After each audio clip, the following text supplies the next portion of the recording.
I'm ready. How about everybody else? It is time for some Ask FP, and I'm ready to jump into this right now. First question I got from NBA 89, and I'm sorry we changed the format a little bit. My phone is out of my hands right now, so I couldn't use it to go back, but I'll have my ugly face back on the screen again next week, so you'll be able to see me. But anyway, NBA 89 says, do you think that 2K really improved this year better than last?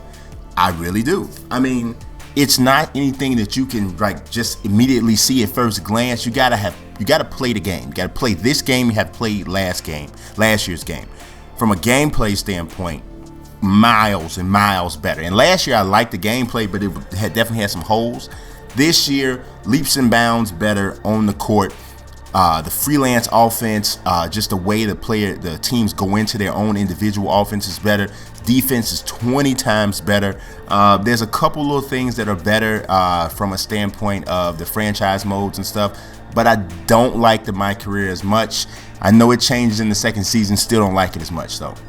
Parker Nelson says, do you think players like KD, Drew Holiday, Jabari Parker, and Paul George had their ratings snubbed due to injuries?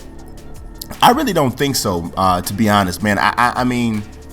I'll tell you this. The ratings are something just overall. I really liked what 2K staff did with the ratings, just the whole overall concept.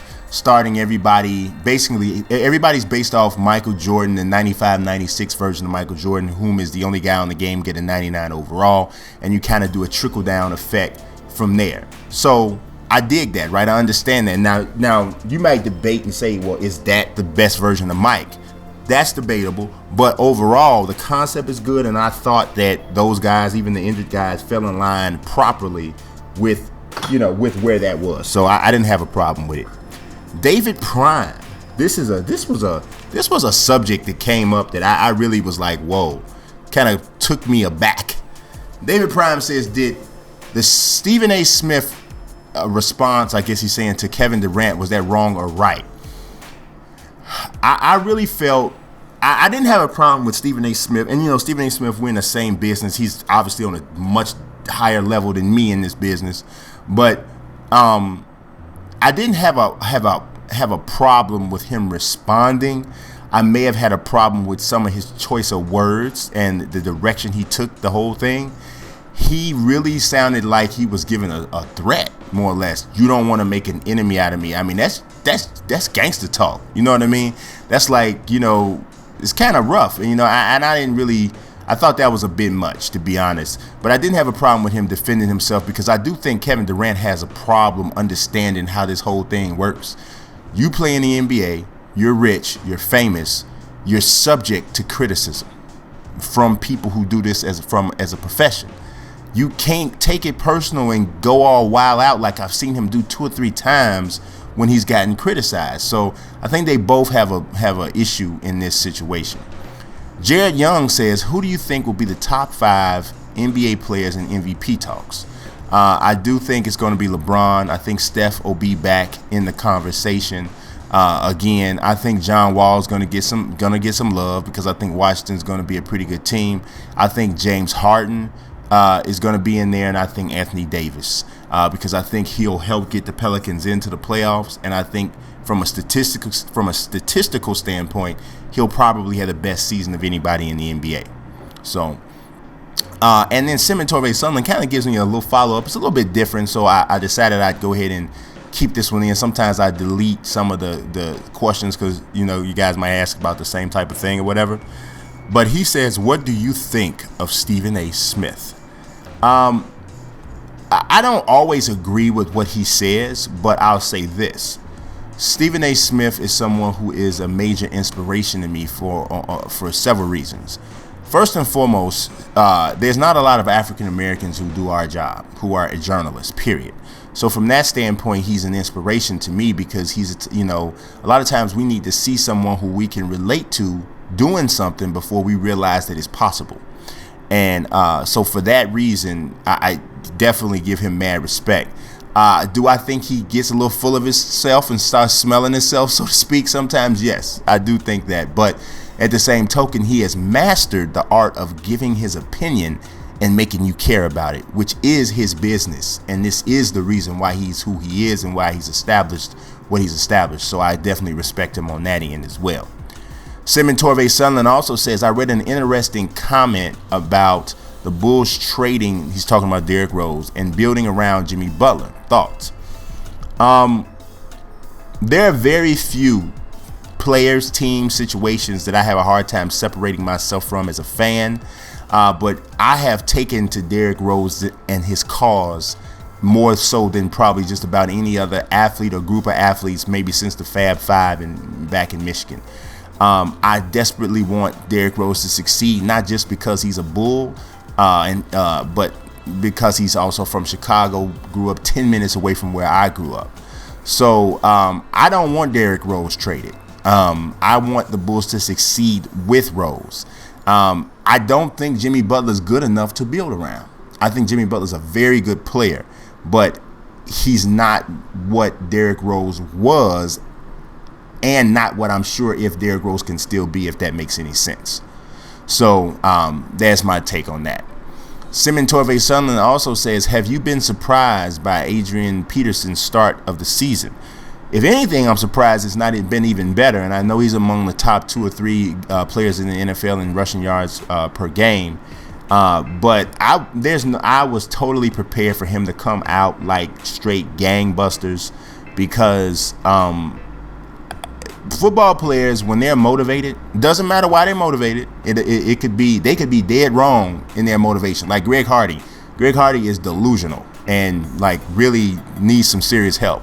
But he's motivated because he has taken on this everybody's against me type of thing. Now he dead wrong probably, right? But it's about motivation. Tom Brady, this is about motivation. It's a us against me, me against the world type of thing. I think Adrian Peterson has taken on the same thing, and that's why I thought he would blow up. I had predicted that long ago that he'd have a huge season. I only follow FP says, do you have any info on why John Cena is taking time off and for how long? I read a rumor, I believe it was on WrestleZone, where they're saying that John is potentially going to be involved in a fitness show that's going to film. It's going to last 6 to 8 weeks to film, and he could very well be a part of that. I also saw some rumors where he's taking this break and he's developing himself to come back as a heel. I don't know, man. I really don't know. It could be injury, or he just needs a rest. He never rests. He's always working. So I don't know. I don't want him to be a heel. Well, on one end, I kind of want him to be a heel because I want him to show everybody just really how good he is. And there's no doubt in my mind John can pull off being a heel, and it would be phenomenal. He'll be the best heel in the promotion. He's just that good at this business. But at the same token, I would like to see him stay with his character. Whoever boos, they boo. But keep riding it out. Keep letting the 5, 8 to 9-year-olds love you, because that counts. Whether or not the older people who us old guys probably shouldn't even be watching wrestling anymore, to be honest. And the kids, what the kids like, that matters still. And a lot of people don't want to get at enough weight. Don't want to put enough credit on that. Nightwing says, what is your thought on Michael Kidd Gilchrist being out for 6 months? MKG is, he's not. He made himself a little bit better of a mid-range shooter this this past season. Maybe could have even developed a little bit more this year. But he's like a glue guy because he does all the things that don't show up in the stats. He takes the toughest defensive assignment. He rebounds especially well, especially on the offensive glass. So they're definitely gonna miss him, especially since they're a fringe type of a playoff team anyway, or fringe playoff contender. So they're definitely gonna miss him. We'll see if he can get back, and if he can get back, what level of play can he be at when he comes back? The name is James. Says, how do you feel about the Cubs' chances? I feel really good, man. I really do. I feel like the Cubs are a team right now that are hot at the right time, and that's a lot. That has a lot to do with who wins in baseball. They're burning hot at the right. I mean, if you look at the Cubs, have won 10 of their last 11 games, and I thought the Monday night's game was huge because Arrieta had looked unbeatable, unhittable. But for him to come out and not have his best stuff and the Cubs to still win that game with the wind blowing out and all those types, so much area for the Cubs for things to go wrong, and for them to pull that game out, I thought was huge. I definitely think this is a team that can win the World Series. I'm not going to go as far as predict they will, but I think they can. Western Florida says, should Jake Arrieta win the Cy Young Award? Man, if there's ever been a year where two guys should share it, this might be the one. I mean, Greinke has been the most consistent from the beginning of the season to the end. But the dominance that Arrieta showed in the second half is just crazy. And either guy who doesn't get it will have a beef. Either way, however you look at it, one of them will have a beef. I believe Arrieta deserves a share of the Cy Young. I wouldn't cry at all if they gave it to Bo, if they split it. But I don't think that's ever happened. Garrett Little says, in your opinion, what is this the year of in the NFL by position? I'm not sure what the by position part means, but if you ask me what is this the year of, I think this is the year of changing fortunes. And and it's obviously it's not for everybody, but for a lot. Look at what's going on with the Cardinals and Carson Palmer.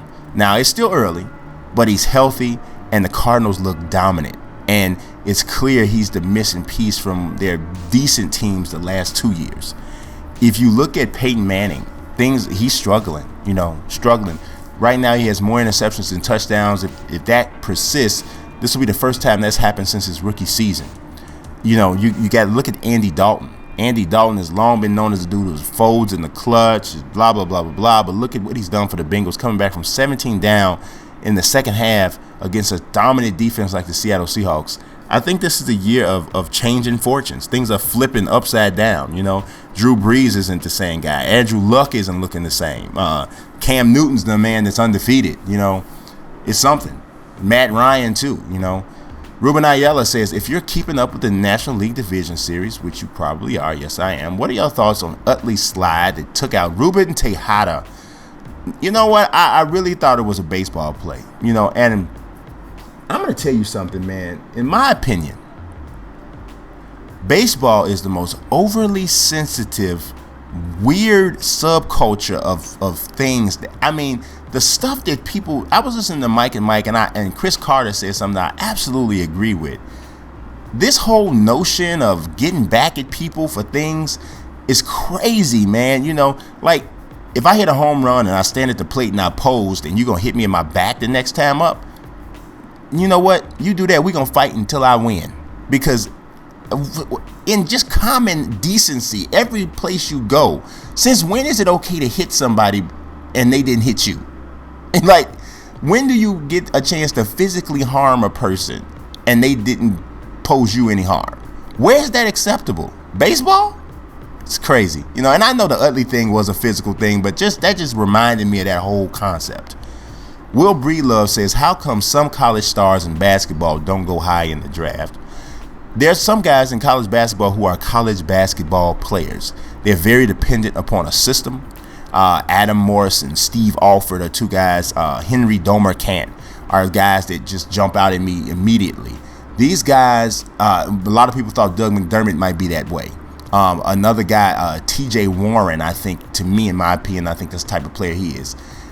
College systems sometimes cater to guys. The game is slower. Guys aren't as big and aren't as athletic. And if you can't get your own shot and you can't defend your position, which most of those guys we're talking about, that could be the case, that's when there becomes an issue. And then a lot of it is stubbornness. Coaches put you in a box and say, hey, we don't believe you can do this, and they say you can't do it, and you have to wait until somebody gives you an opportunity. And sometimes it works out, sometimes it doesn't. David Beasy says, do you think we got a wild card chance? He's talking about the Bears. I do. I think there's a chance out there. I think it'd probably be the worst thing that could happen to the franchise, to be honest. The Bears are not as bad as people thought they were when they started out the season 0-3. I knew that. I looked at the schedule. I said, they've played a tough schedule. But I wanted them to tank it completely. And the reason being is because the team's not good enough to win a Super Bowl. And that's got to be the bottom line, you know? So, okay, you go on a run and you inch into the playoffs at 9-7, you know, or maybe you get really lucky and you get in there at 10-6. You're not going to win the Super Bowl, you know? And I'm not sure that helps this franchise in the long term. I would much rather go 2-14, trade Matt Forte. Yeah, I said that, and I love Matt Forte, but he's 29 years old and he's not going to be a part of the future success of this team.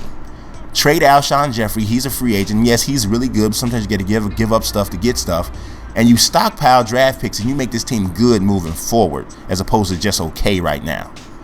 Garrett Little says, when the New York Giants are healthy, are they a threat to win their division and possibly win out? I don't know about winning out, but they're definitely a threat to win the division. I had the Cowboys going all the way at the beginning of the season, but that was obviously before the injuries to Dez Bryant, Tony Romo, or what have you. And but with those guys out, in my opinion, the division is up for grabs. Washington could do something. The Philadelphia Eagles look terrible. Chip Kelly's going to probably get fired at the end of this season because the genius thing has not worked out. And the Giants are probably, if healthy, the best team in the division now, if they stay healthy to their major guys. So we'll see. Garrett Little also says, are the Boston Celtics an underdog this year, or is their ceiling quite low? Which team is an underdog this year? I don't know necessarily what you mean by the term underdog. I mean, obviously underdog means somebody that people are not really expecting much from. But I think the Celtics are probably expected to be somewhere between a 6th to 8th seed in the playoffs. Not much more than that is expected, and I don't think they will accomplish much more than that. Brad Stevens is a good coach, but I just don't think they have the talent to do much more than that. So I guess that makes them an underdog. I mean, obviously, like the biggest underdogs are the Philadelphia 76ers, but we know they're not going to do anything. And you know, you got other teams that look really bad on paper as well. But you know, Orlando doesn't look great on paper, even though they got some young talent. They don't look great on paper. Jalen Hightower says, do you think that the AI in future 2K games will have better IQ? Example, recognizing when you need an assist for a triple-double or vice versa. Nah, I don't think so, Jalen. I don't think that example is something that you'll see. I just don't see that. I do think increased AI that kind of basically shows a person's personality a little bit more might be something that we'll see, but saying, hey, I got a triple-double or I'm an assist in the way of a triple-double, so I'm gonna start passing, I don't think we'll see that. I don't think we'll see that, though. But, you know, that's it. That was this tidy version of Ask FP. I do appreciate you watching every week. For everybody who keeps watching, also, please hit that like button hard for me. I don't actually say that enough, but I really do appreciate it when you guys do like it. I like to get, you know, somewhere near, 20-30% of the amount of views, have that amount of likes. So God bless. Peace.